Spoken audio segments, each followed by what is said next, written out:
सांख्य के गूढ़ रहस्यों को समझने के कारण, विशेषकर सांख्य के दूसरे अध्याय में जिसमें मन के बारे में ही चर्चा है, उसमें बताया है कि मन के जो तीनों अंग हैं, बुद्धि, अहंकार और मनस, और पांच इंद्रियां, ये सब सामान्य कारण वे, यानी बैकग्राउंड में कुछ फोर्सेस काम करते हैं, तभी हम अपने मन से अपनी इच्छा अनुसार काम करवा पाते हैं। जिसको एक चीज है कि हमने चक्षु इंद्रिय से कुछ देखा, इसको इंद्रिय वृत्ति बोलते हैं। ये इंद्रिय प्रणाली के माध्यम से वह मनस, अहंकार होकर बुद्धि तक पहुंचती है और बुद्धि वृत्ति बन जाती है। बुद्धि वृत्ति का आत्मा को बोध होता है, क्योंकि आत्मा बुद्धि प्रति संवेदी है। तो यह जो पूरी प्रणाली है, इंद्रिय प्रणाली, ये कैसे काम करती है, इसके बारे में यह सूत्र है। सामान्य करण वृत्ति प्राण पंचवायव, 5 प्रकार के वायु के कुछ विशेष ढंग से काम करते हैं, जो प्राण के अंतर्गत है, और उससे हमारा सूक्ष्म शरीर अपने ढंग से, जैसी व्यवस्था है ईश्वर की, वैसे काम कर पाता है। ये जो वायु है, बहुवचन में 5 वायु, हम जानते भी हैं कि 5 प्राण है, प्राण, अपान, व्यान, समान, उदान। तो 5 वायुओं को, ये वायुमंडल वाला स्थूलभूत का जो पंचभूत है, आकाश, वायु, अग्नि, जल, पृथ्वी, उस वायु से भिन्न है।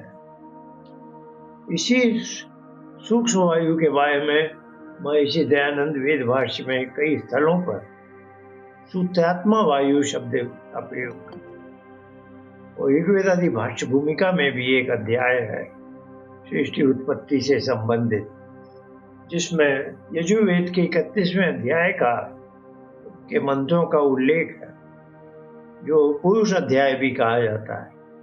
सहस्रशीर्षा पुरुष ऐसे शुरू होता है।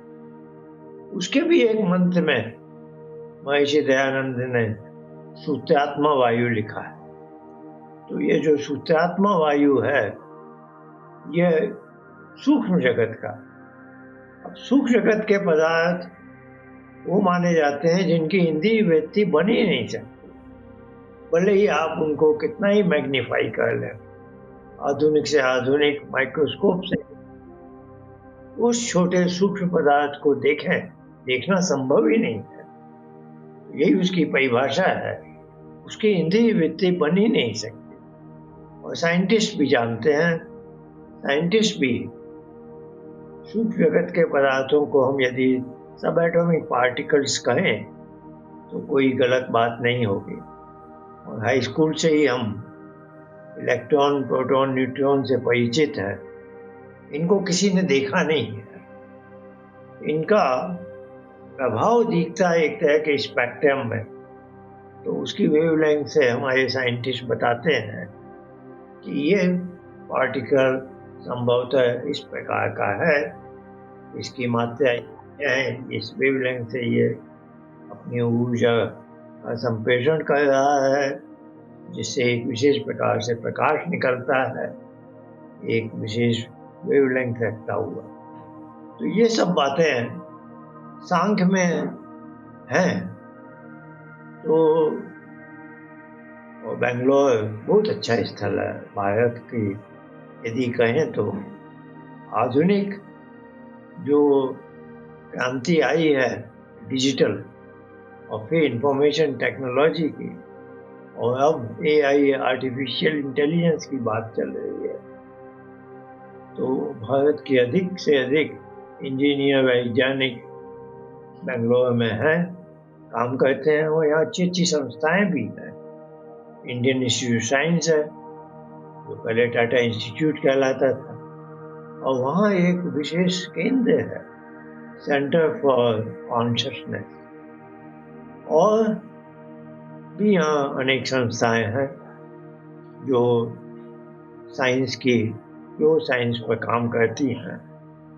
तो बेंगलोर में यदि हम, तो जैसा इन 7 व्याख्यानों में हमने किया है कि सूक्ष्म शरीर की भी चर्चा हो, जो उपासना है, और उपासना से लाभ है बहुत।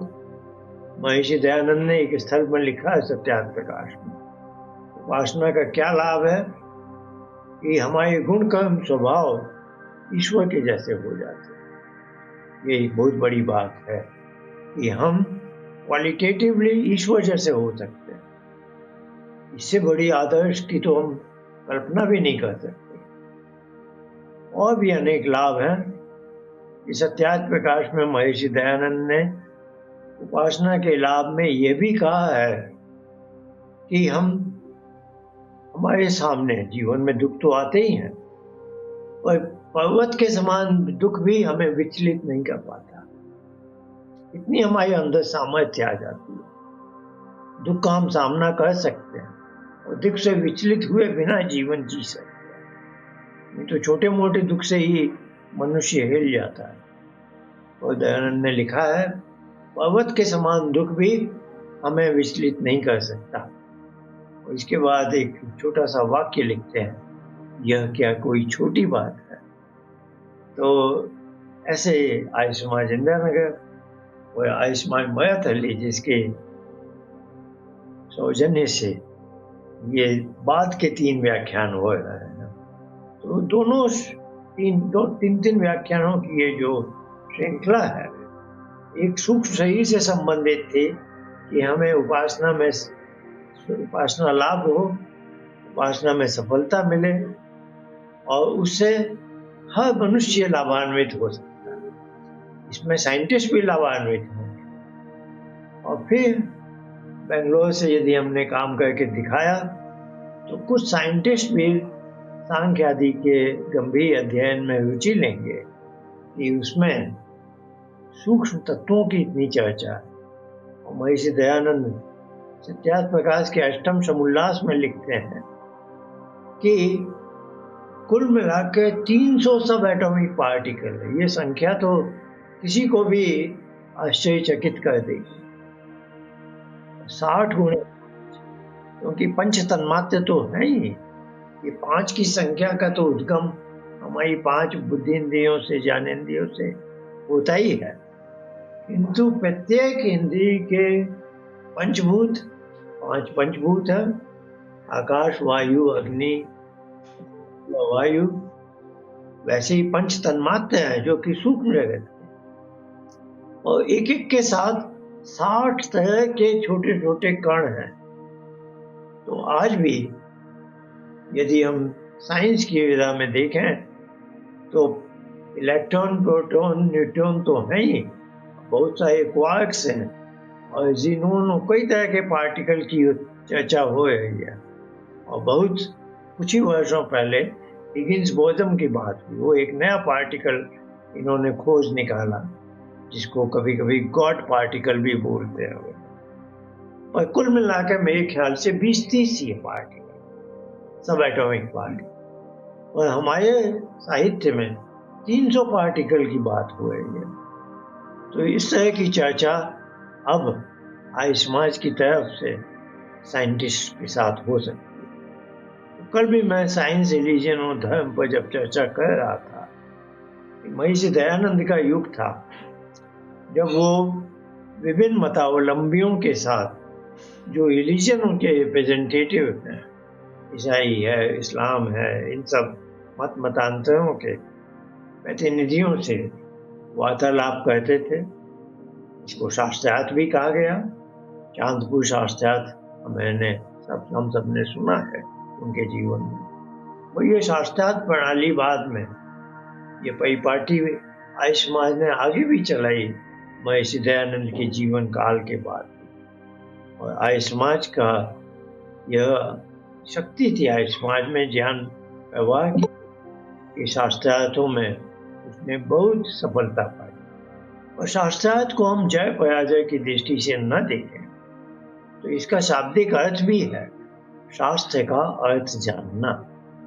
भले ही दो पक्ष हों, दोनों की आरंभिक विचारधारा कुछ अलग हो सकती है, पर दोनों में बराबर दृष्टि से यह इच्छा शक्ति होनी चाहिए कि हम शास्त्र का सही अर्थ जानना चाहते हैं और दोनों पक्ष एक दूसरे की सहायता करें और शास्त्र का सही अर्थ जानने में सफल हो। तो आज के युग में शास्त्रार्थ शब्द का प्रयोग करना कोई ज्यादा महत्व नहीं रखता, सही ढंग भी नहीं माना जाएगा। और विशेषकर जब हम वालों से बात करना चाहते हैं, साइंटिस्ट की बात करना चाहते हैं, तो इसको डायलॉग ही बोलना चाहिए, वार्तालाप ही बोलना चाहिए, जहाँ उद्देश्य हो कि हमने जो सांख्य से गूढ़ रहस्य खोज निकाले हैं थोड़े बहुत, हम उनके सामने प्रस्तुत करें। हमारे लिए, जबकि मैं स्वयं अप्लाइड साइंस, थर्मल साइंस, विशेषकर कंबशन साइंटिस्ट के रूप में काम कर चुका हूँ, और मैं भी कहूँगा कि जो पार्टिकल फिजिक्स है उस भाषा में मैं बात नहीं कर सकता। उस भाषा में मुझे बात करनी पड़े तो मुझे भी 8-10 वर्ष का गंभीर अध्ययन करना पड़ेगा, जो मेरे लिए तो संभव नहीं है मेरी आयु को देखते हुए। और मेरे पास दूसरे भी बहुत से काम हैं, पर हाँ, हम में से कुछ थोड़ा सा फिजिक्स का और आजकल इंटरनेट के माध्यम से एक थोड़ी लाई जा सकती है। यदि हम में से कोई साइंटिस्ट है जो स्वयं इस उपासना मार्ग से आगे हो सकता है, तो वो सांख्य के गंभीर अध्ययन से खुद लाभान्वित हो सकता है और अन्य साइंटिस्टों से एक तरह का वार्तालाप कर सकता है। तो बेंगलोर इसके लिए मुझे बहुत उपयुक्त स्थल लगा। तो मैंने जब 1 सप्ताह का यहाँ का कार्यक्रम बनाया, कल मैं वापस न्यूयॉर्क के लिए लौट आया हूँ, कल रात्रि में। पर ये जो 3 की श्रृंखला मैंने बनाई है आयुष्मान मयथल्ली के तत्वावधान में, इसका उद्देश्य है कि सांख्य से जो हमें सूक्ष्म जगत में प्रवेश करने का अवसर मिला है, उसकी बातों को और सांख्य को अपने आप में हम साइंटिस्ट के पास ले जा सकें और देखें कि क्या होता है। हमें किसी भी बात का वो वैसा नहीं है कि यही होना चाहिए, खुले मन से हम वार्तालाप करना चाहेंगे। तो सबसे अच्छा है साइंटिस्ट, कुछ एक साइंटिस्ट को हम प्रभावित कर सकें, वो भी उपासना मार्ग में आए। उपासना मार्ग में आने से यह लाभ होता है कि हम अपने आप में एक थोड़ा परिवर्तन देखते हैं और उस परिवर्तन से हमारा आत्मविश्वास बढ़ता है कि ऋषियों का ये संदेश अवश्य ही सबके लिए लाभकारी है। महर्षि दयानंद ने तो कई जगह बहुत सीधी सादी भाषा में बात करूं तो आज का शीर्षक भी यही है कि हम इंद्रिय सुख और उससे परे कैसे जा सकते। अंग्रेजी में कहूं तो towards happiness and beyond happiness. तो चाहे कोई वेदों का मूर्धन्य विद्वान हो, चाहे कोई साइंटिस्ट हो, तो कोई फिलोसफर है, दार्शनिक है, हम उससे पूछें कि आप ये जो काम कर रहे हैं उससे जनता को, मनुष्यों को क्या लाभ होगा, तो हर कोई अंत में यही बोलेगा कि हम जन कल्याण की भावना से काम करते हैं, जिससे कि सब मनुष्य को सर्वे भवन्तु सुखिनः, सबको सुख मिले। यह बात सबको समझ में आती है, हर कोई, और सामान्य मनुष्य भी, वर्ण व्यवस्था का भी यही रहस्य है। ब्राह्मण अज्ञान को दूर करता है कि सबको अंदर ज्ञान वृद्धि हो। क्षत्रिय अन्याय को दूर करता है कि अन्याय के कारण किसी को दुख न हो। वैश्य भी अभाव को दूर करता है कि किसी वस्तु के अभाव से किसी को दुख न हो। तो इस पूरी सामाजिक व्यवस्था इसीलिए है कि दुख न हो, सुख मिले। साइंटिस्ट भी ऐसे ही बोलते हैं। और हमारे वैदिक ऋषि ने एक विचित्र सी बात कह दी है, और सांख्य का आरंभ भी वहीं से हुआ। अथ तीव्र दुख अत्यंत निवेद्य अत्यंत पुरुषार्थ। उन्होंने ये नहीं कहा हम सुख बढ़ाना चाहते, उन्होंने कहा हम दुख से निवृत्ति, दुख से छुटकारा पाना चाहते हैं। अब आज के युग में आप जनता को कहें कि मेरे पास आओ, हम दुख का निवारण करेंगे, और दूसरी दुकान कोई खुली हो, वो कहेगा हम यहाँ खूब हर तरह का सुख बांटेंगे, तो बहुत संभव है अधिक भीड़ सुख वाली दुकान में जाएगी, क्योंकि सुख का आकर्षण ऐसा ही है। पर असलियत क्या है? आप कल्पना कीजिए, एक मनुष्य पुरुष है, दिन भर बाजार में दौड़ धूप करके घर लौटा, उसे बहुत प्यास लगी। उसने धर्मपत्नी से कहा मुझे एक गिलास पानी दे दो। अब धर्मपत्नी कहे कि आज मैंने दोपहर में तुम्हारी मनपसंद जलेबी बनाई है, तो पहले जलेबी खाओ और सुख मिलेगा। अब वो मनुष्य को प्यास लगी है, उससे पहले एक गिलास पानी चाहिए, उसके बाद वो जलेबी भी खा लेगा। और यदि ये महिला, कोई ऐसी होगी नहीं, हर महिलाएं बहुत समझदार होती हैं, पर आप कल्पना कीजिए कि कोई महिला ऐसे ही जिद कर बैठे, नहीं पहले जलेबी का सुख लो फिर पानी दूंगी मैं, तो ये कोई उचित नहीं है। तो ये एक काल्पनिक मैंने कथानक बनाया यह समझाने के लिए कि जब मनुष्य को दुख होता है तो दुख से छुटकारा पाना बहुत आवश्यक है, उसके बाद सुख की बात की जाएगी। तो वैदिक ऋषि की ये बात गलत नहीं है, और सांख्य का ऋषि सब जानता है, बहुत महान ऋषि। तो छठे अध्याय में उन्होंने एक सूत्र और डाल दिया। वो जानते हैं कि जनता को ये चीज बहुत आकर्षित नहीं करती, दुख हटाने की।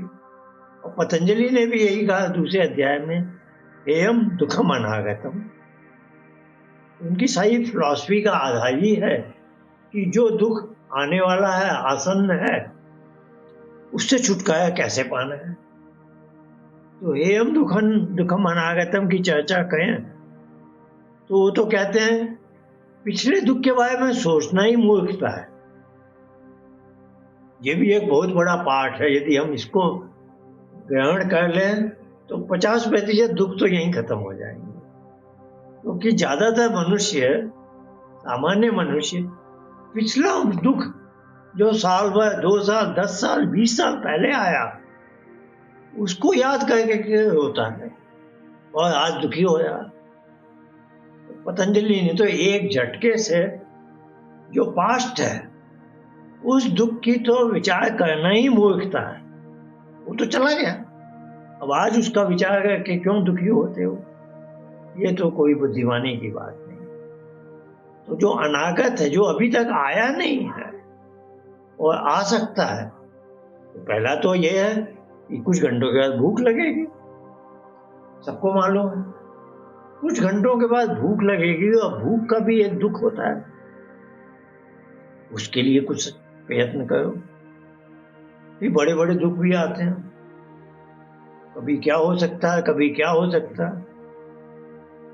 तो उस दुख की चर्चा करना का समय है बहुत अधिक। तो उन्होंने कहा, तो वही मैं सांख्य की छठे अध्याय की बात बताया कि वहां भी दुख के बारे में ही चर्चा है, लेकिन वो जानते हैं कि ये जो कॉमन मैन है, इसको तो सुख से ही मतलब है। तो उन्होंने लिख दिया, एक सूत्र बनाया, सुख लाभ और अभावा। तुम्हें मेरा सांख्य दर्शन यदि इसलिए पसंद नहीं आता कि इसमें सुख प्राप्ति का अभाव है, सुख प्राप्ति की मैंने ज्यादा बात नहीं की है, तो यह ऐसा सोचना भी गलत है। क्योंकि मैंने जो अत्यंत पुरुषार्थ की चर्चा की है, पहला ही सूत्र है, अथ तीव्र दुख अत्यंत निवृत्ति अत्यंत पुरुषार्थ। तो जिस अत्यंत पुरुषार्थ को मैंने उपदेश दिया है, मैं नहीं बोल रहा हूँ, ये महर्षि कपिल बोल रहे हैं जिन्होंने सांख्य की रचना की है। तो उस 6ठे अध्याय में जाके उस सूत्र में बोल रहे हैं कि मैंने जो बातें कही हैं उनसे 2 विधियों से हल निकलते हैं। 2 विधि, दूसरी विधि क्या है? एक तो कह दिया दुखों की अत्यंत निवृत्ति है और उसी के लिए अत्यंत पुरुषार्थ है। अब बोल रहे हैं एक और चीज हो जाती है, नहीं है क्या? और उन्होंने क्या कहा, सूत्र शैली है ये, इसीलिए बड़े रहस्य होते हैं कि तुम सुख लाभ की बात करो तो समझ में आ जाएगा आपको कि दूसरा जो बेनिफिट मिलने वाला है उसका सुख से कोई संबंध, पर वो बताते नहीं है। क्यों नहीं बताते हैं? वही आज का विषय है। आज का विषय है कि ये सुख है क्या? तो सुख की चर्चा में सबसे पहले है, वो हर कोई जानते हैं। जैसे मैं भी अभी चाय पिया हूं, सुख है, इंद्रिय सुख, ये जो रसना इंद्रिय को सुख मिलेगा, 5 इंद्रियों को कुछ सुख है। ये सुख की एक विशेषता है। ये सुख तभी मिलता है जब सुख का एक भौतिक साधन उपस्थित हो और वो इंद्रियों से जुड़ा हो। मैं कुछ स्वादिष्ट व्यंजन खाऊं, जब तक वो जिह्वा में है वो सुख है। जहां मैंने चबा के मुंह में डाल लिया, सुख चला गया। उसका लाइफ टाइम बहुत संक्षिप्त होता है। जब तक इंद्रियों का उस विषय से संबंध है, तो रसना इंद्रिय का विषय है रस, चक्षु इंद्रिय का विषय है रूप, श्रुत इंद्रिय का विषय है ध्वनि शब्द। ये 5 इंद्रियों के कुछ विषय हैं एक एक। जब तक इंद्रिय का उस विषय से संबंध है, तब ये इंद्रिय प्रणाली है जो बुद्धि तक पहुंचा देती है। बुद्धि तक उस विषय का ज्ञान प्राप्त किया है तो ज्ञान मिल गया, बोध हो गया ज्ञान का। वही ज्ञान को आत्म तत्व अपने छाती से लगा ले कि नहीं, मुझे तो इससे बहुत लगाव है, मुझे तो ये व्यंजन इसीलिए मैंने खाया कि इसका स्वाद मुझे अच्छा लगे। तब वो स्वाद केवल ज्ञान वृत्ति नहीं है, उसके ऊपर चिपक जाती है, पड़ जाती है। इसको बोलते हैं चित्त अवसानुभोग, अवसान हो जाता है। बुद्धि वृत्ति का आत्मा पर अवसान हो जाना, पड़ जाना, गले पड़ जाना है, तब उसे कहते हैं भोग वृत्ति। भोग यहाँ टेक्निकल टर्म है, भोग विलास वाला भोग नहीं है। इसका मतलब क्या हुआ? भोग का परिणाम सुख है तो दुख भी हो सकता है। तो इस आत्मा के पास 3 शक्तियां हैं, कर्म करने की, ज्ञान पाने की और भोग करने की, भोक्तृत्व। भोग का परिणाम है सुख और दुख। पतंजलि तो और भी आगे चले गए, सांख्य में भी गए हैं, पर उन्होंने उतना उसका व्याख्यान नहीं किया। उन्होंने भी कहा विद्या पंचय क्लिष्टा अक्लिष्टा।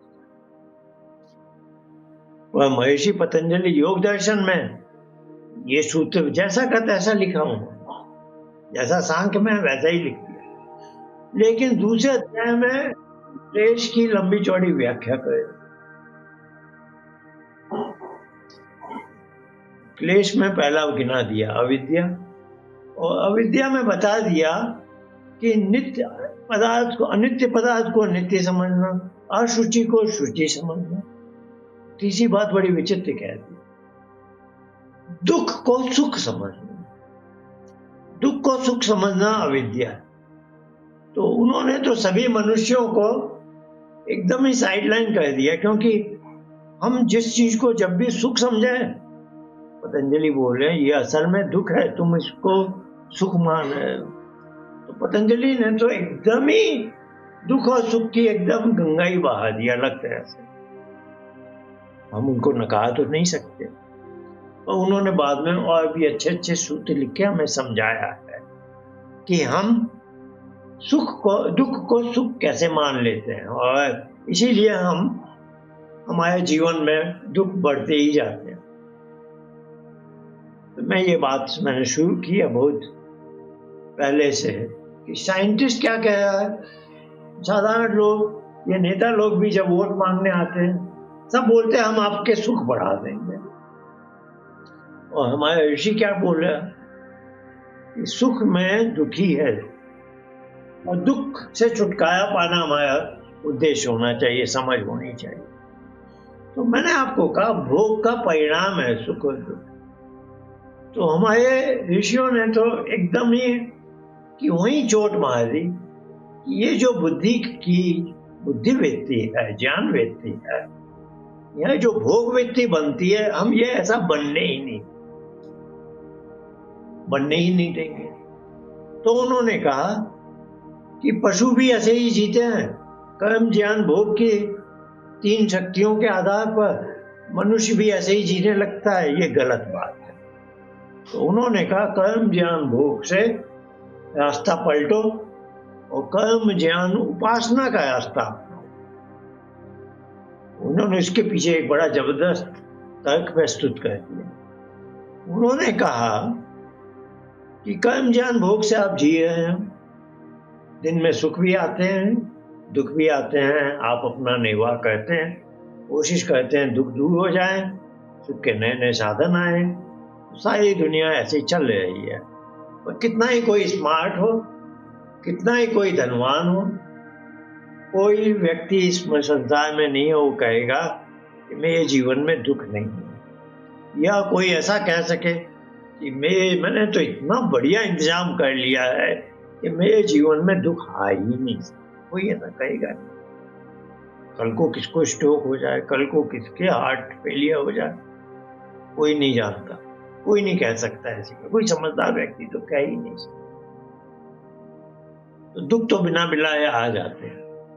तो ऋषियों ने कहा कि कर्म ज्ञान और भोग के बदले 3 दिशा हमें अपनानी है, कर्म ज्ञान उपासना। और इस पर हम अभी पिछले कुछ 4 दिनों में बहुत सी बातें कर चुके हैं।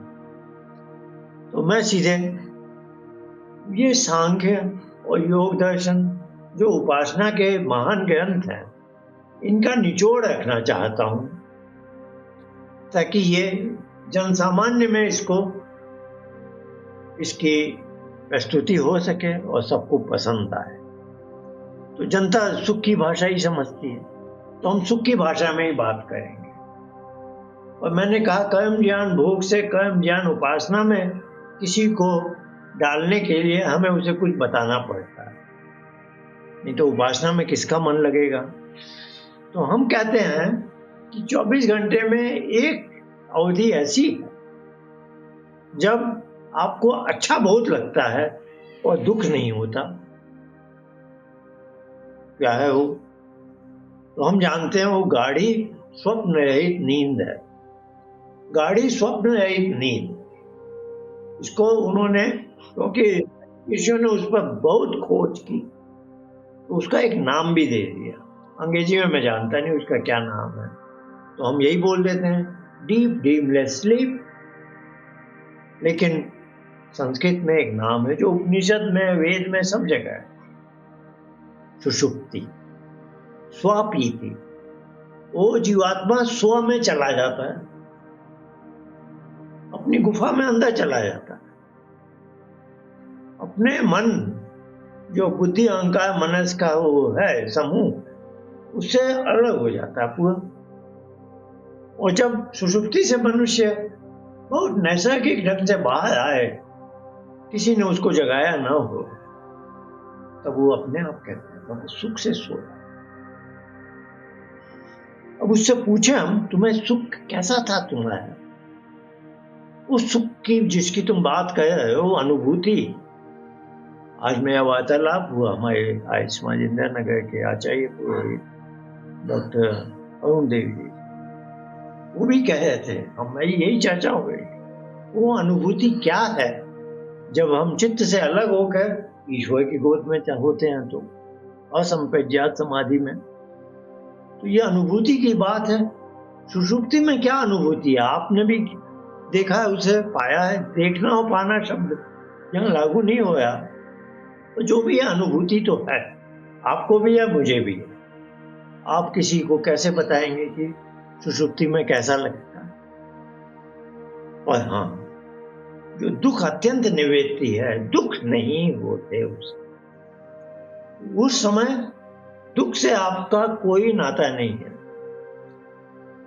मेरा ऐसा विचार है, मैं डॉक्टर तो हूं नहीं, किसी का कोई असाध्य रोग भी हो और हम अस्पताल में उसे ले भी जाएं और समझिए उसे सुषुप्ति में नींद आ जाए, तो मेरे ख्याल से डॉक्टर भी उस समय बोलेगा अभी हमें इसके कुछ करने की जरूरत नहीं है, क्योंकि सुषुप्ति में ईश्वर कुछ कर रहा है इसको, उसमें हम बाधा नहीं डालेंगे। कोई बहुत वैसी बात है चलो जगा देंगे, लेकिन सुषुप्ति की बड़ी महिमा हर कोई जानता है। समाधि वो अलग चीज है, पर सुषुप्ति को हर मनुष्य जानता है। और सुषुप्ति को मैंने क्यों पकड़ा भी, क्योंकि सुषुप्ति में कोई कहे सुख है या नहीं है, सुख है तो आपको कैसा लगा, आप खुद तो बेसुध थे, आपको कैसे अनुभूति हुई, 50 तरह के प्रश्न उठ सकते हैं। पर एक बात सबको मालूम है, सुषुप्ति में मुझे दुख नहीं हुआ। सुख मिला या नहीं मुझे नहीं मालूम, सुख मिला तो मैं अनुभव कैसे, अनुभूति क्या थी, मैं व्यक्त नहीं कर सकता। व्यक्त करने लगूं तो कोई मुझे रोक टोक देगा। जब आपको अपनी सुध नहीं थी तो आपने सुख को अनुभव कैसे कर लिया? 50 तो एक ही बातें हों। और मैं सीधा साधा बोलूं कि सुषुप्ति में मुझे दुख नहीं था, इसको सब स्वीकार करें, इसमें कोई ज्यादा तर्क की कोई बात नहीं। तो ये आपको समझना होगा कि साइंटिस्ट सुख बढ़ाने के लिए बात कर रहा है, वो भी सही बात है, सर्वे भवन्तु सुखिनः की भावना। कॉमन मैन को बात अच्छी लगती है, अच्छी है भी। वैदिक ऋषि की बात सुनने में ज्यादा आकर्षक नहीं लगती है, वैदिक ऋषि सही बात बोल।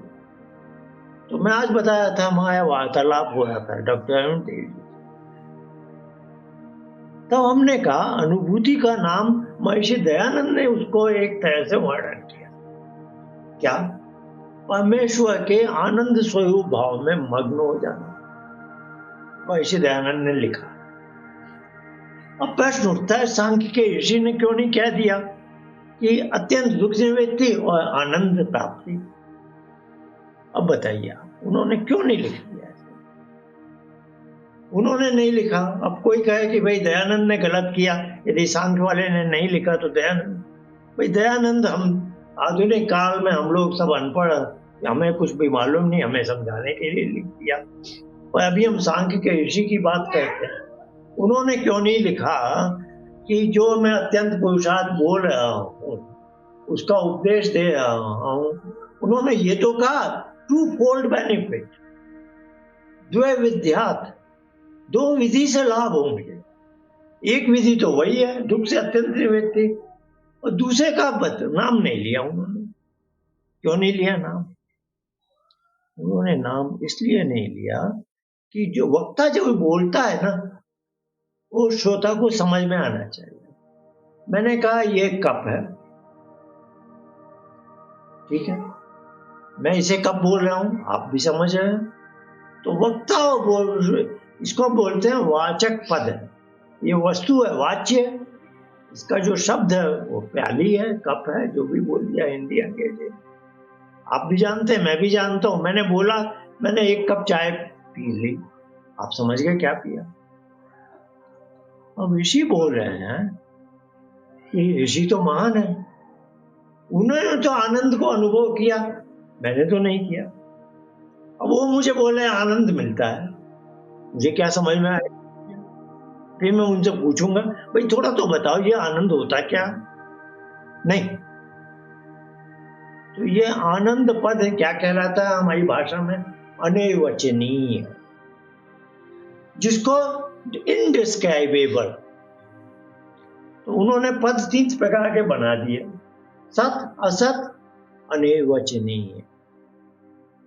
तो महर्षि कपिल ने संकेत दे दिया, सुख लाभ अभावात से आप परेशान हो रहे हो तो सुख की पराकाष्ठा मिल जाएगी, लेकिन वो ये नहीं बताया कि आनंद मिलेगा, और सुख शब्द वहां वैलिड नहीं है।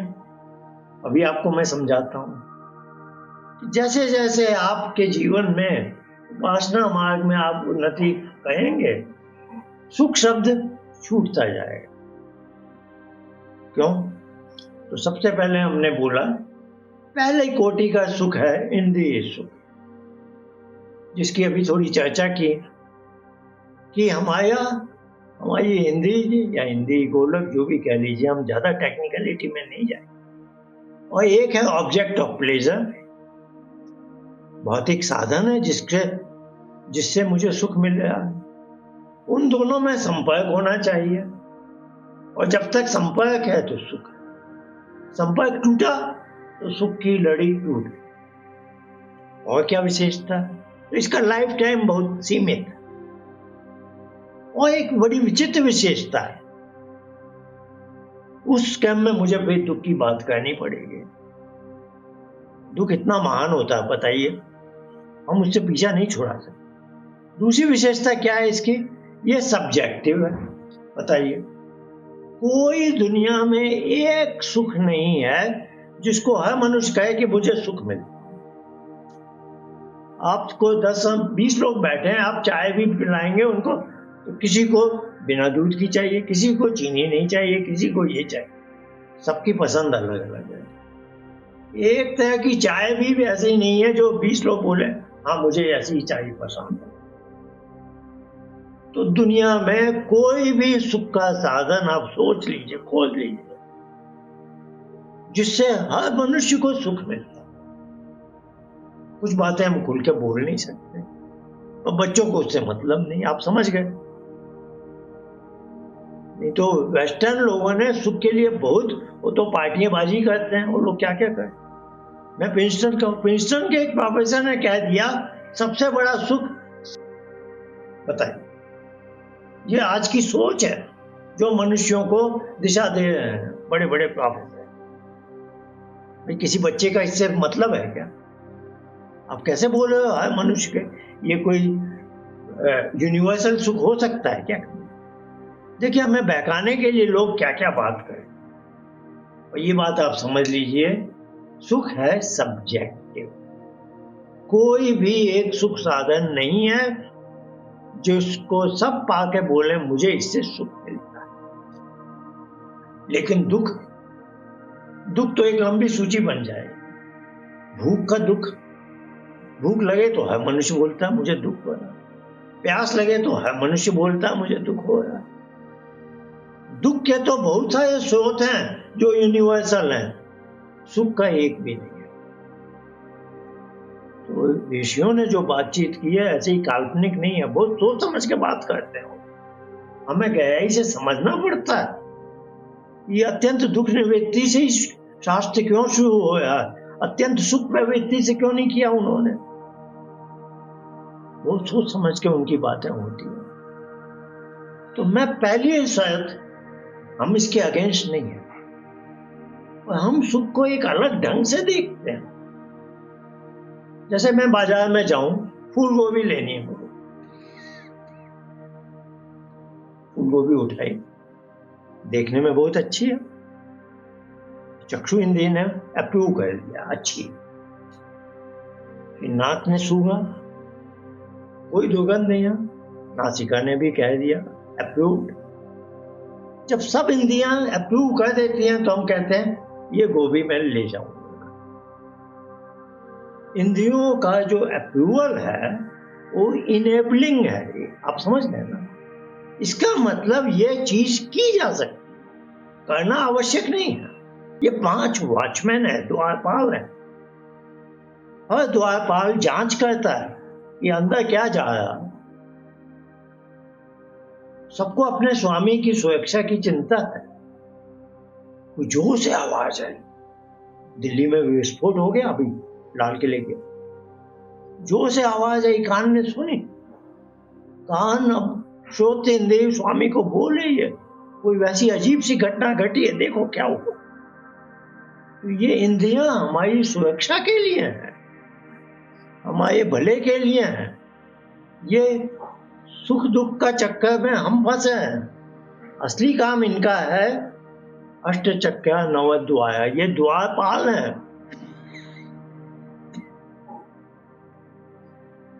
असली इनकी उपयोगिता यही है। अब इनकी जो प्रवृत्ति है उससे हम सुख खोजने लगे तो हम मूर्ख बन गए। नहीं, इनका सही उपयोग है कि आप चेक करो कि अंदर जो आ रहा है वो हमारे भले के लिए है या नहीं। तो जो भले वाले को है उसको आप सुख मत समझ लो। यही तो हमसे गलती होती है। आंखों से कोई चीज दृश्य अच्छा लगा, इसका मतलब इट इज अप्रूव्ड बाय चक्षु, चक्षु ने इसको अप्रूव कर, और उसमें इतने हम गए, इससे तो बड़ा सुख मिला, तो आप गए काम से। तो आपको अपने इंस्ट्रूमेंट का सही उपयोग आना चाहिए। कार चलाते हैं क्यों? एक स्थान से दूसरे स्थान में जा रहे हैं। अब कोई कहे कार चलाने में जो मजा आता है, हवा खोल लो, एक ये है वर्षा हो जो अब चलाओ, पेट्रोल फूक रहे हो, बिना बात के धुआं कर रहे हो इतना। ऐसे ही सबकी नाकों में क्या क्या हो रहा है, प्रदूषण की समस्या। आप अपने उपक्रम से जो आपका उद्देश्य है उसकी पूर्ति करो कि भाई हाँ हम 3-4 लोग हैं, हम इतनी जल्दी पहुंचना, इतना समय लगता है, ये आप वाहन का उपयोग कीजिए, कोई मनाही नहीं है। और उससे आप इंजॉयमेंट बन रहे हैं। तो कार बनाने वाले कंपनी, पेट्रोल बेचने वाले कंपनी, वो तो यही चाहेंगे आप खूब कार चलाओ, सुख पाओ, और आपको मूर्ख बना दिया लोगों ने कि आप कार का उपयोग बजाय वाहन के रूप में करने के आप तो सुख पाने के लिए करने लगे। तो ये जो हर चीज बोलना, ये गलत बात। तो 5 इंद्रियां अपने अपने काम कर रहे हैं। थोड़ी देर के लिए मान लीजिए इंद्रिय सुख है, लेकिन आप उससे एक गुलाम नहीं बनना है। इसी को कहा वैराग्य भाव। उसमें इतना अनुरक्त नहीं हो जाना उस राग में, भाई उस रेस्टोरेंट में वो चीज जो इतनी फैंटास्टिक है, वो खाने में जो मजा आता है। जाए एक जैन परिवार है, जैन युवक, और टाइम्स ऑफ इंडिया ने बड़ा हो किया, ये अखबार वाले भी बड़े दुष्ट हैं। जहां जहां हमारी संस्कृति को नष्ट किया जा सकता है, पीसा जा सकता है, कोई मौका नहीं छोड़ा। एक जैन युवक ने 4-5 साल पहले की बात है, मांसाहार शुरू कर दिया, कर देते हैं लड़के हैं, और उसने गौ मांस कीमा खा लिया। और उसने न्यूज रिपोर्टर को क्या बोला पता है? उसने कहा ये एक बार खा लो तो बस, इसके सामने कोई और चीज है ये। अब आप और हम शाकाहारी हैं। अब वो जैन युवक हमें बोल रहा है एक बार आप कीमा खा के देखो, उसके बाद आप सब चीजें भूल जाओ। अपना जीवन नष्ट करने को क्या क्या है, देखिए हम ज्यादा समय क्यों लगाए। तो ये इंद्रिय सुख आवश्यक है कि हर व्यंजन का स्वाद अच्छा हो, तभी हमें भोजन हम क्यों कहे हैं? स्वाद के लिए, हम पोषण के लिए, न्यूट्रिशन के लिए। स्वाद एक तरह का वॉचमैन है, द्वारपाल है। स्वाद खराब है तो वो भोजन का नहीं, दवा तो चलो कड़वी हो सकती है, भोजन को थोड़ी कोई कड़वा खाएगा। स्वाद अच्छा हो, अनुकूल हो, तो इसका मतलब ये नहीं है कि ठूस ठूस के खा रहे हैं। तो ये इंद्रिय सुख होना चाहिए। हमारी संस्कृति में ईश्वर की बनाई किसी चीज की कोई त्रुटि नहीं है। इंद्रिय सुख होता है, मिलता है, हमें भी लेना है, और हमें उससे ऊंचा उसको अपने नियंत्रण में रखना। अब दूसरा सुख है, और ये सुख की मैंने बता दिया आपको, चिद अवसानों को। ये बुद्धि व्यक्ति चेतन सत्ता के चेतन के ऊपर पड़ जाए, तब ये भोग हुआ। तो ये इंद्रिय सुख है। इसमें एक चीज ऑटोमेटिक है कि ये मन जो माइंड है, स्टेट ऑफ माइंड है, एक पर्टिकुलर स्टेट ऑफ माइंड आपको सुख देती हो, ये सब्जेक्टिव है, ये भी मैंने आपको समझा दिया, ये ऑब्जेक्टिव नहीं है, यूनिवर्सल नहीं। अब एक दूसरा सुख इसके ऊपर, इसको हम थोड़ी देर के लिए बोलेंगे अंग्रेजी में emotional state, emotional happiness. Hindi में बोलूंगा चित्त की प्रसन्नता। अब ये टेक्निकलिटी थोड़ी आ रही है, कोई बात नहीं, वो तो हर मनुष्य को मालूम है। कोई कितना भी भौतिकवादी हो, कुछ तो थपेड़े लग जाते हैं जब उसको बैठकर सोचना पड़ता है। कोई सारा जीवन पैसा कमाने में ही लगा, लेकिन अचानक कुछ घटना घट जाती है, कहना नहीं चाहिए, ईश्वर न करे, परिवार में किसी को कैंसर हो गया, ऐसी अनहोनी ना हो, लेकिन ऐसी भी हो जाती है कि वो आदमी अब वो सोच रहा है कि मेरा करोड़ों रुपए जो कमाए ये सब भी लगा दूं तो भी मैं अपने इस प्रिय व्यक्ति का जीवन वापस नहीं ला। अब उसके ऊपर क्या बीतेगी, जिसने सारा जीवन पैसे कमाने में ही लगाया,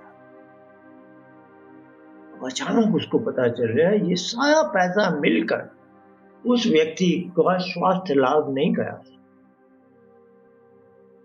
थपेड़े आते हैं तब सबको पता चल जाता है यो सेकेंड लेयर ज्यादा महत्वपूर्ण, इमोशनल हैप्पीनेस, चित्त की प्रसन्नता, मन की शांति। इसकी क्या विशेषता है, इसमें इंद्रियों का ज्यादा व्यवहार नहीं है। थोड़ा तो था, कान से सुना कि अमुक व्यक्ति को कैंसर हो गया, डॉक्टर ने सुना, वो कान से आपने सुना है, वह असल में आपके ऊपर कैसा प्रभाव, वो आपका प्रिय व्यक्ति, उससे आप जुड़े हुए हैं, वो उसका दुखमय कीमोथेरेपी हो रही है, महीनों महीनों आप चक्कर काट रहे हो, पता है कि आगे भी कुछ होना नहीं है, असाध्य है। तो ये तो दुख की घटना, और ऐसे सुख भी होते हैं। बेटा हॉस्टल में, माता पिता को आया कि बेटे ने बहुत फर्स्ट आ गया अपनी क्लास में, पढ़ने में बहुत अच्छा किया, सुनने में तो आया, कान से ध्वनि आई या फोन से पता चला, असली खुशी क्यों हो रही है, क्योंकि उनका निकट, उनका संबंध है, आत्मज है, और उसने अच्छे काम में सफलता प्राप्त की, तो ये उसकी इमोशनल हैप्पीनेस। जो अधिक समझदार मनुष्य होते हैं वो इमोशनल हैप्पीनेस को ज्यादा महत्व देते हैं, न कि इंद्रिय सुख को, जो सेंसुअल प्लेजर्स हैं। अब ये दोनों में, अब इनमें देखिए यूनिवर्सलिटी ज्यादा है। हर माता पिता को खुशी मिलेगी कि बेटे ने पढ़ने लिखने में बहुत अच्छा किया, हर माता पिता को यूनिवर्सलिटी है ना ज्यादा, ये तो सबको ही अच्छा है। और ये दोनों में एक कॉमन फैक्टर है। कॉमन फैक्टर क्या है, स्टेट ऑफ माइंड, मन की एक स्थिति है, यानी ये सुषुप्ति से थोड़ा अभी भी कम है, मैं सुषुप्ति तक पहुंच नहीं पाया। तो आज का साइंटिस्ट यही दो पे बात करेगा, और ज्यादातर तो लेवल, सारा बाजार चल रहा है लेवल 1 पर, सारी दुकान है, सारे सिनेमा घर, टीवी है, सब है, सेंसुअल प्लेजर। इमोशनल हैप्पीनेस पर भी बहुत कम लोग बात, और यहां पर तो गाड़ी, सबकी गाड़ी रुक जाती।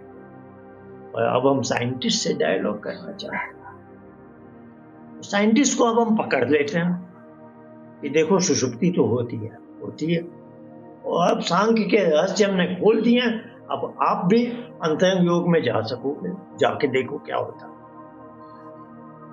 तो अब समाधि में क्या होता है ये आप बताइए, आप साइंटिस्ट हो, हम तो इतना जानते नहीं, आपको ब्रेन का सब मालूम है, न्यूरोलॉजिस्ट का सब मालूम है, न्यूरोसाइंस पूरा मालूम है, आप बताइए क्या। मुझे पूरा विश्वास है, ऋषियों ने यही कहा है, उनका सांख्य में तो एक सूत्र है, समाधि सुषुप्ति मोक्षेषु ब्रह्मरूपता। उन्होंने सुषुप्ति और समाधि को एक समकक्ष में रख दिया। समकक्ष में रखा है क्यों, कि समाधि वही अवस्था है जब चित्त पर कोई हलचल नहीं हो, जैसे सुषुप्ति में नहीं होता। लेकिन बहुत बड़ा अंतर है। बहुत बड़ा अंतर क्या है? आप रात की नींद में गए, ईश्वर की दया से सुषुप्ति मिल गई। और ये भी ध्यान रखने की बात है, सुषुप्ति की आप डिमांड नहीं कर सकते। आप चाह तो सकते हैं, ईश्वर कहे मुझे आज गाड़ी नहीं मिल जाए, पर ये होगा तो उसकी के पास। तो सुषुप्ति समाधि में ये कॉमन फैक्टर है। नींद में तो आप जा सकते हैं, भाई चलो भाई मैंने परेशान मन को ठीक शांत कर दिया, नींद आ गई। नींद अब सुषुप्ति वाली आएगी है, ऐसे ही आ जाएगी सामान्य नींद, आप इसका निर्धारण नहीं कर। वैसे ही जब हम योगाभ्यास करें तो ध्यान में तो चले जाते हैं भाई, चित्त की वृत्ति हट गई, सब जितना कर लिया। 2-3 उपाय हमने यहाँ भी बात की है, कर लिया, ब्लैंकिंग टेक्निक बोला, ठीक। पर फिर ये समाधि में बदलेगी क्या? ये उसकी के पास है। तो नींद सुषुप्ति तक जाएगी, ध्यान समाधि तक जाएगा, ये ईश्वर का डिस्क्रिप्शन है, हम नहीं चुनाव। अब आई उनमें अंतर की बात। सुषुप्ति में जो मनुष्य जैसा जाएगा, थकान मिट जाएगी और वापस आ जाएगा अगले दिन चुस्त होकर, जैसा उसका जीवन चल रहा है। समाधि में क्या? समाधि में जो उसका मन था उसकी सफाई हो जाएगी, काफी सफाई, वॉशिंग एंड सर्विसिंग। तो हम साइंटिस्ट के पास अब ये चीज प्रोग्राम लेकर जाना चाहते हैं, क्योंकि किसी दुनिया में किसी के पास भी माइंड की वॉशिंग सर्विसिंग का कोई प्रोग्राम है ही नहीं। और जो बोल रहे हैं वो भी काम नहीं कर रहा, क्योंकि मैंने 3-4 दिनों में बार बार बोल दिया, अंतरंग योग में जाने का कहीं प्रोग्राम है ही नहीं। सांख्य की सारी पुस्तकें 3:33 पर फेल हो रहे हैं, योग दर्शन की सारी पुस्तकें 1:34 पर फेल हो रहे हैं। और अब जमाना बदलने वाला है, बहुत तेजी से आध्यात्मिक क्रांति आएगी। हम आर्य समाज को मुख दर्शक नहीं है ना, आर्य समाज को नेतृत्व करना है। तो ये सब उपदेशकों का, प्रचारकों का, आचार्य, पुरोहित और कार्यकर्ताओं का और सब सभासदों का भी कर्तव्य बनता है कि जिस दूसरे नियम में महर्षि दयानंद लिख गए, ईश्वर सच्चिदानंद स्वरूप उसी की उपासना करनी योग्य है। अब आप उसकी उपासना कर सकते हैं और आपको करनी चाहिए। आप नहीं करते हैं तो गलत बात। हर आर्य समाजी को, हर आर्य समाज से दयानंद के सिपाही को अपने दैनिक जीवन में उपासना लानी चाहिए। और जब उससे जो निखार आएगा, वही मैंने कहा, सुषुप्ति में जैसे आप गए वैसे ही बाहर निकले। समाधि तो क्या, ध्यान में भी बहुत परिवर्तन आ जाते हैं। यहाँ सूत्र है सांख्य का, रागो अपहति ध्यानम। ये जो संस्कार है, जो सांसारिक चीजों में हमें जकड़े रहते हैं, उनको नाम दिया गया क्लेश। क्लेश के संस्कार का हनन होता, हट जाता। तो ये हमारे पास फॉर्मूला है। इससे अब क्या है, साइंटिस्ट, साइकेट्रिस्ट, साइकोलॉजिस्ट, साइकोथेरापिस्ट सबके गदगद होने का प्रोग्राम बनता है। सब कहेंगे कि हम एक व्यक्ति को बदलने में घंटों लगाते हैं और सफलता मिलेगी या नहीं मानते। अब तो है कि 5-10 मिनट का उसको उपासना का बनाया, सिखा दिया, 4-5 सिटिंग में सिखा दिया। अब वो अपने आप ही जादू जो सीट पर चढ़कर बोले। अब वो व्यक्ति बोलेगा, हाँ भाई मुझे तो बहुत लाभ हो रहा है। तो लाभ का तो हमने बता ही दिया। आपके गुण कर्म स्वभाव ईश्वर जैसे हो जाते हैं। अब इससे बड़ी बात क्या है बताइए। और दुख की भी आता है तो पर्वत के समान दुख भी कुछ नहीं कर सकता, क्योंकि आपने डिस्टेंस बना के रखी है। बुद्धिवृत्ति और आप देख रहे हैं और आप निर्णय लेते हैं इससे मुझे प्रभावित होना है या नहीं होना है। आप अपने मन के गुलाम नहीं हैं, आप मन के स्वामी हैं। चलो, मन ने मुझे ये बात बताई, बुद्धि ने, ठीक है, मैंने जान ली, लेकिन मैं निर्णय लूंगा कि मैं इससे कितना प्रभावित होने वाला हूं। तो आप अपना जीवन अपनी मुट्ठी में रख लें। तो इस तरह की बातों से और भी हम बातचीत कर सकते हैं, पर मैंने कहा इतना ही आज पर्याप्त है। अब हम साइंटिस्ट के पास सूक्ष्म रही का फॉर्मूला उपासना विधि के माध्यम से और सूक्ष्म तत्वों की कहानी जो पंच वायव है और जो अष्टम समुल्लास में 300 सब एटॉमिक पार्टिकल की चर्चा है, उसके आधार पर साइंटिस्ट भी जब उपासना से लाभ होंगे तो जानना चाहेंगे कि सांख्य में क्या ये लिखा है, और खोजेंगे और फिर वही आपस में चर्चा करेंगे कि ये 300 पार्टिकल क्या हो सकते हैं। अंतरिक्ष लोक का ये देवता वायु व इंद्र है, यास्क ने ऐसा लिखा। द्यूलोक का देवता सूर्य है, पृथ्वी लोक का देवता अग्नि है, और अंतरिक्ष लोक का वायु और इंद्र अथवा इंद्र। अब ये वायु तो स्पष्ट हो गया, पृथ्वी लोक का वायु नहीं है, यानी शुद्धात्मा वायु, अलग वायु। तो यास की जो बात है और ये सांख्य का जो हम उसके अंदर पहुंचने की सामर्थ्य है, इन सब से लाभान्वित होकर अभी देखियो 3 का टेबल सब जगह है। अब हम हवन करते हैं अग्निहोत्र, ओम भूअग्नये स्वाहा, ओम भूर्भुवः, ओम भूअग्नये प्राणाय स्वाहा। तो भू के साथ अग्नि और प्राण, भूर्भुवः अपानाय स्वाहा, भूअ वायु अपान, स्वादित्याय व्यानाय स्वाहा, स्व आदित्य व्यान। ये 3 का जो 3 लोक में 3 तरह के देवता हैं, जो मैंने यास का स्टेटमेंट बताया, जो हम हवन में जो मंत्र का उपयोग कर रहे हैं, इन सब का रहस्य। दयानंद तो बहुत बड़ी बात कह दी शुरू में। उस परमात्मा का निज नाम ओम है और मकार। तो ये 3 की जो कहानी है पूरी है, अब हम धीरे धीरे उसको समझ सकते हैं, उससे साइंटिस्ट के साथ चर्चा कर सकते हैं। चाहे साइंटिस्ट तो फिजिसिस्ट भी है, एस्ट्रोफिजिसिस्ट भी है, पता नहीं कहाँ कहाँ की क्या सोच है। तो अंतरिक्ष लोक का यह शुद्धात्मा वायु क्या है, सूर्य का प्रकाश यहाँ कैसे आ जाता है, रेडिएटिव हीट ट्रांसफर बोले या जो भी बोले, और ये लाइट को ये क्लस्टर ऑफ पार्टिकल्स फोटोन बोल रहे हैं, इलेक्ट्रोमैग्नेटिक वेव बोल, दोनों मिलकर एक निष्कर्ष पर पहुंच सकते हैं। हमें भी लाभ होगा, साइंटिस्ट को भी लाभ होगा, और सारी जगत का कल्याण होगा।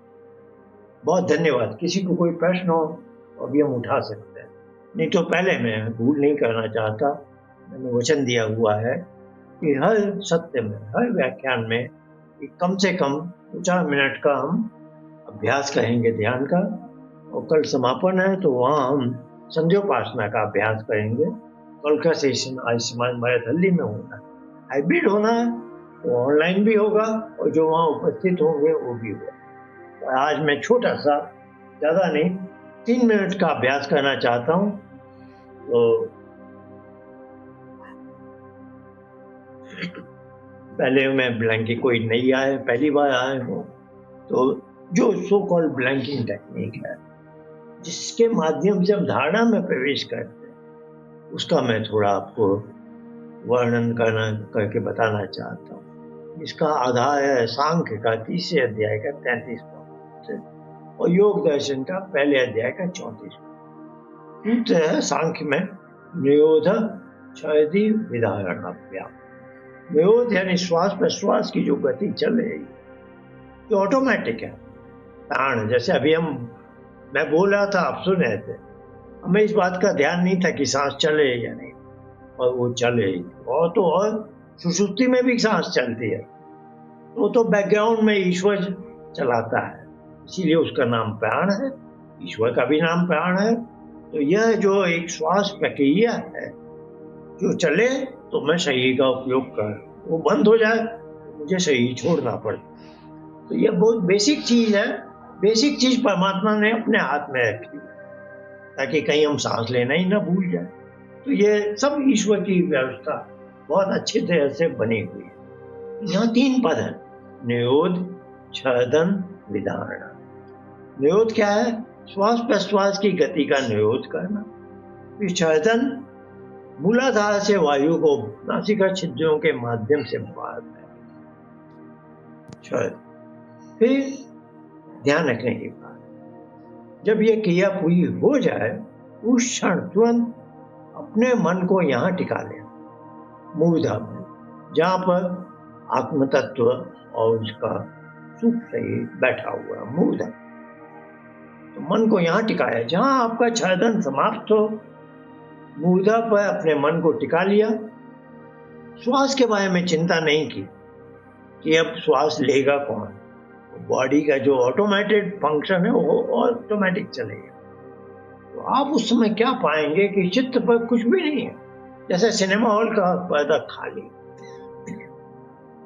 ये एक ऐसी चीज है जो बुद्धि को चित्त भी बना रही है, चित्त वृत्ति का निरोध भी कर रही है, सीधे आपको निरोध अवस्था में पहुंचाती है।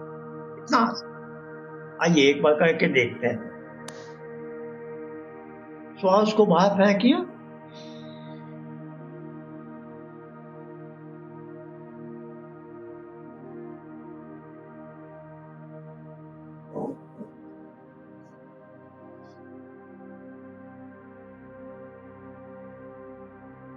पूरा विश्वास है आप में से अधिकांश लोग श्वास को बाहर फेंकने के बाद जैसे आपने मन को यहाँ टिकाया, आपने कैसा कुछ देखा जैसे कि सुषुप्ति की अवस्था। हाँ, थोड़ी देर बाद चित्त पर कुछ आ सकता है, आ जाए तो किया, इसको हम ब्लैंकिंग टेक्निक बोल रहे हैं।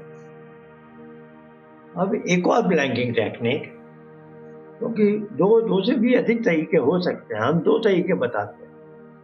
दूसरा तरीका जो महर्षि दयानंद ने ऋग्वेदादि भाष्य भूमिका के उपासना विषय अध्याय में लिखा है और जिसका आधार है पतंजलि के पहले अध्याय का 27-28वां सूत्र, जो ईश्वर परिधान के अंतर्गत आता है। कहते हैं तस्य वाचक प्रणव तज्जपस् तद्भाव।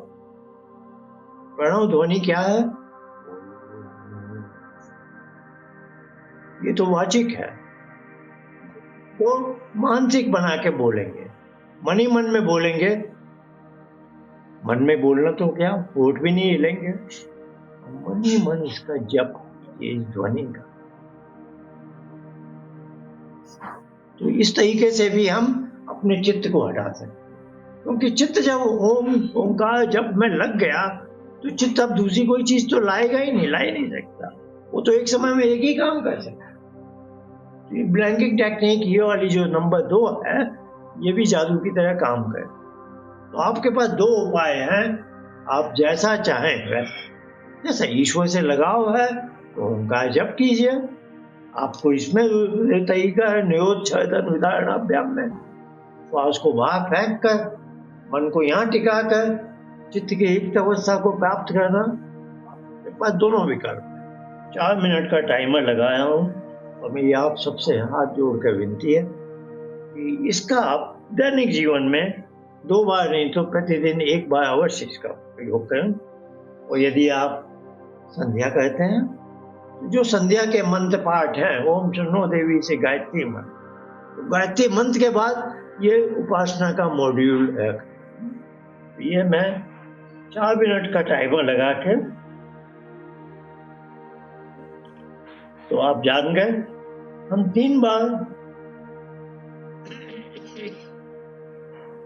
4 मिनट का शुरू हो चुका है, हम 3 बार वाचिक प्रणव जप कहेंगे जैसे मैं कह रहा हूँ। इससे अधिक लंबा न खींचे, कुछ लोग बहुत गलत ढंग से भी करते हैं। इसकी ध्वनि नाभि से हृदय तक, हृदय से कंठ, कंठ से ओठ, ये प्लुत ध्वनि। आइए 3 बार ओंकार जप, उसके बाद आपका चित्त एकदम ब्लैंक है, चित्त पर कुछ आ जाए तो 2 तरीकों में, 2 ब्लैंकिंग टेक्निक्स में से किसी एक का भी उपयोग करके उसको हटाइए और सुषुप्ति जैसी अवस्था को अधिक से अधिक अवधि तक प्राप्त आइए। 3 बार वाचिक जप।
आप सबको बहुत धन्यवाद।